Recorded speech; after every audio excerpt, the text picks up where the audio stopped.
Et bonjour les amis, alors en ce jour nous rejoignons le programme officiel de l'Église en lisant l'évangile de Luc, mais cette fois-ci au chapitre 11. Oui, je sais, c'est un peu loin, les versets 29 à 32, pour un sujet qui est intéressant, qui est le doute et la foi. Comme les foules s'amassaient, il se mit à dire « Cette génération est une génération mauvaise. Elle demande un signe. En fait de signe, il ne lui en sera pas donné d'autre que le signe de Jonas. » Car de même que Jonas fut un signe pour les gens de Ninive, de même aussi le Fils de l'homme en sera un pour cette génération.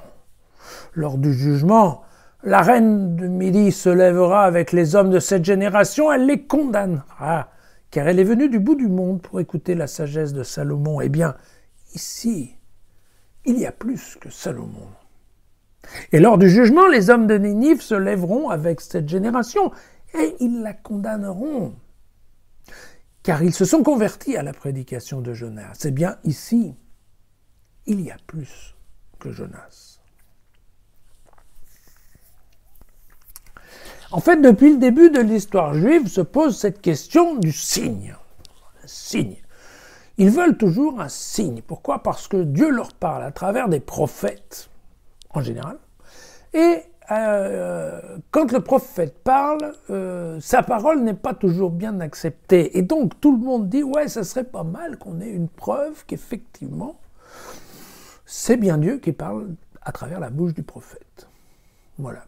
Alors, c'est amusant, hein, parce que j'ai pris quelques exemples comme ça. Vous avez ça dans le livre des Juges, au chapitre 6 par exemple. Un des juges s'appelle Gédéon. Voilà. Et Gédéon dit à Dieu, « Si tu veux sauver Israël par ma main, comme tu l'as dit, voici. Je vais étendre sur l'air, vous savez où on bat, hein, l'air de la moisson, je vais étendre sur l'air une toison de laine. S'il n'y a de la rosée que sur la toison, et si tout le terrain reste sec, alors je saurai que tu veux sauver Israël par ma main, comme tu l'as dit. » Et il en fut ainsi. Lorsque le lendemain Gédéon se leva, il pressa la toison. Il en exprima la rosée, une pleine coupe d'eau.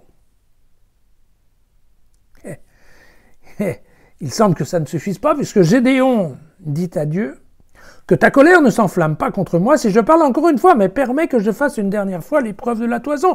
Que la toison seule reste sèche et qu'il y ait de la rosée sur le terrain. » Cette nuit-là, Dieu fit ainsi, seule la toison resta sèche, et il y eut de la rosée sur tout le terrain. Donc vous voyez qu'ici, Gédéon, non seulement a le culot de demander une preuve, mais en plus, il lui faut la vérification de la preuve. Un autre exemple, c'est dans le second livre des Rois, au chapitre 20. Vous avez une histoire qui est la suivante, vous allez voir. Ézéchias dit à Ésaïe, à quel signe, donc Ézéchias est un roi, et Ésaïe bien sûr le prophète, à quel signe reconnaîtrai-je que le Seigneur me guérira et que dans 3 jours je pourrai monter à la maison du Seigneur? Ésaïe répondit, voici par quel signe tu sauras que le Seigneur accomplira la parole qu'il a dite.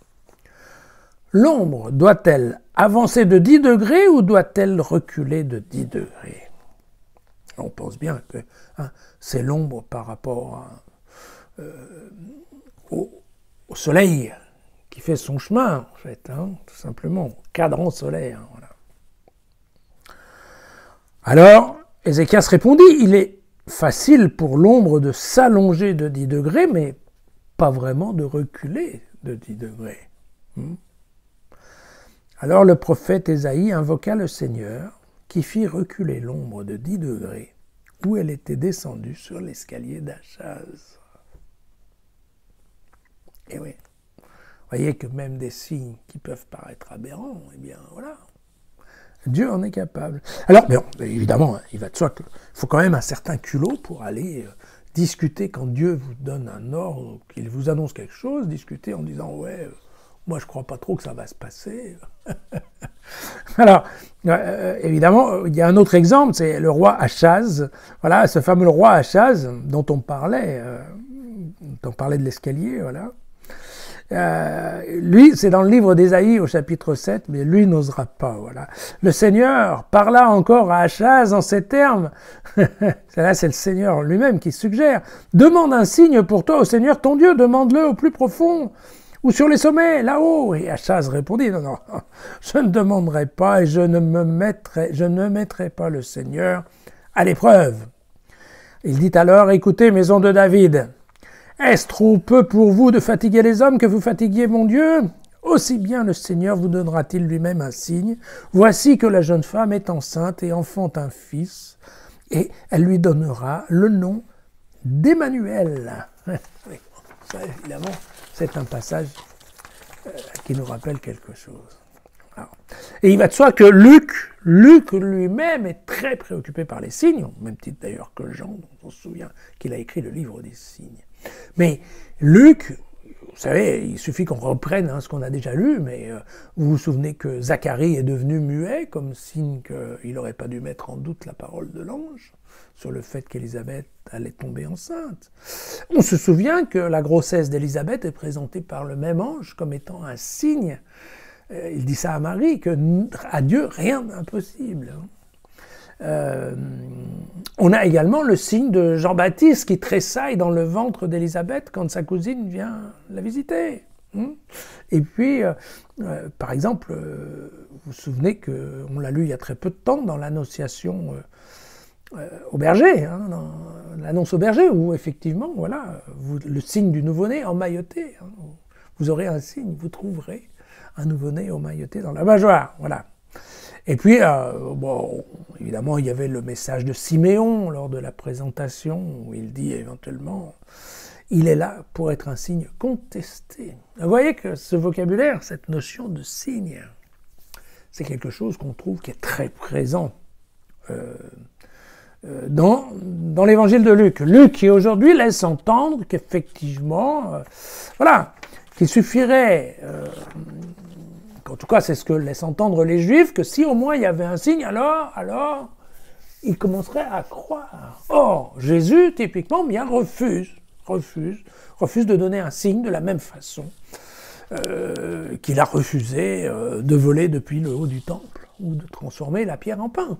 Je vous avais dit, Jésus, quand il implore son Père, ce n'est jamais pour lui, c'est pour les autres. On se souvient de cette histoire-là. Et alors, pourquoi Jésus refuse de donner un signe? Eh bien là, il nous donne deux exemples, voilà, tout simplement, deux exemples de la tradition biblique. Et donc, il nous cite, bien entendu, donc, le livre de Jonas, que, encore une fois, je vous conseille d'aller relire.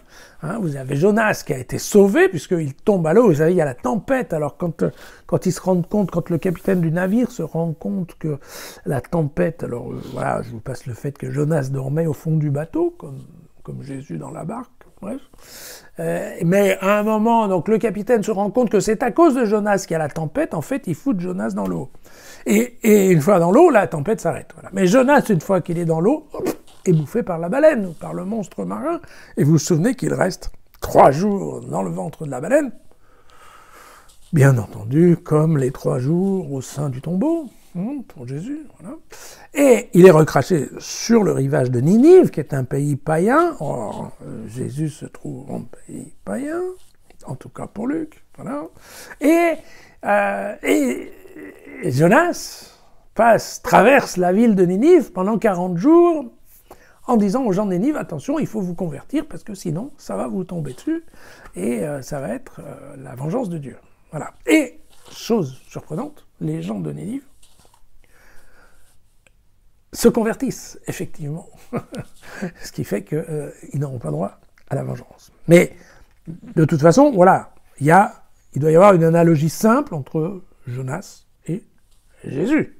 Car Jésus, lui aussi, dit à un peuple païen qu'il est important de se convertir, parce qu'en se convertissant, eh bien, effectivement, ils auront le pardon de Dieu.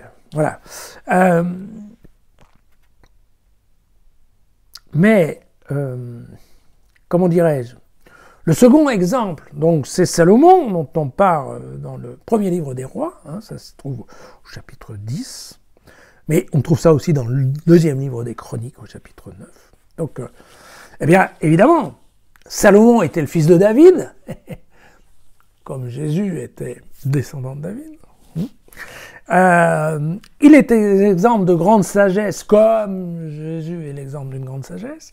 Et puis, il y a cette reine du Midi, qui fait des kilomètres et des kilomètres pour venir vérifier la sagesse qu'on disait, et qui trouve qu'en fait, voilà, Salomon était encore plus sage que ce qu'on lui avait dit. Voilà. Et donc, là encore, il y a une analogie évidente entre Salomon et Jésus. Mais ce qui relie en fait les deux anecdotes bibliques, c'est après qu'on s'en est rendu compte. Voilà, ça servait. C'est après qu'elle soit venue que la reine a compris qu'effectivement c'était vrai.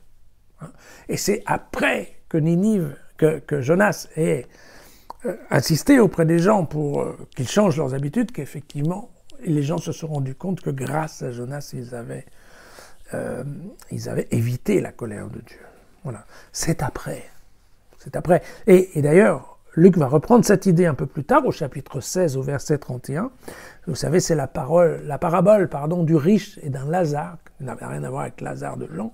Et il y a un Lazare qui est un pauvre qui est en train de mendier, en fait, à la porte du palais du riche. Et les deux meurent le même jour, ils se retrouvent les deux là-haut, évidemment. Lazare est sauvé, et il va directement au festin.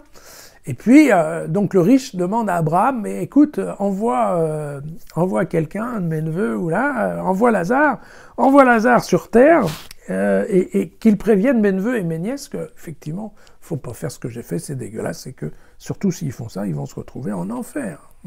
Et on sait qu'Abraham refusera. Mais Abraham lui dit, mais s'il n'écoute pas Moïse ni les prophètes, même si quelqu'un ressuscitait des morts, vous voyez de qui je parle, même si quelqu'un ressuscitait, ils ne seront pas convaincus. Voilà. Et c'est bien ça, le point précis de Luc. Et ça ne sert à rien d'insister sur des preuves à l'avance, parce que de toute façon, les gens n'y croient pas. Il n'y a qu'après qu'on va commencer à y croire. Et bien entendu, Luc laisse entendre, c'est qu'après la résurrection, qu'effectivement, tout le monde va commencer à croire que Jésus était réellement le Fils de Dieu. Voilà. Mais c'est vrai que pour nous, chrétiens ou pas chrétiens, on aimerait bien parfois avoir quelques petites preuves tangibles de cette histoire. Et voilà, ça serait oublier que voilà, la foi avec des preuves, ça s'appelle la science. Et voilà, et la science sans preuve, ça s'appelle la foi. À demain.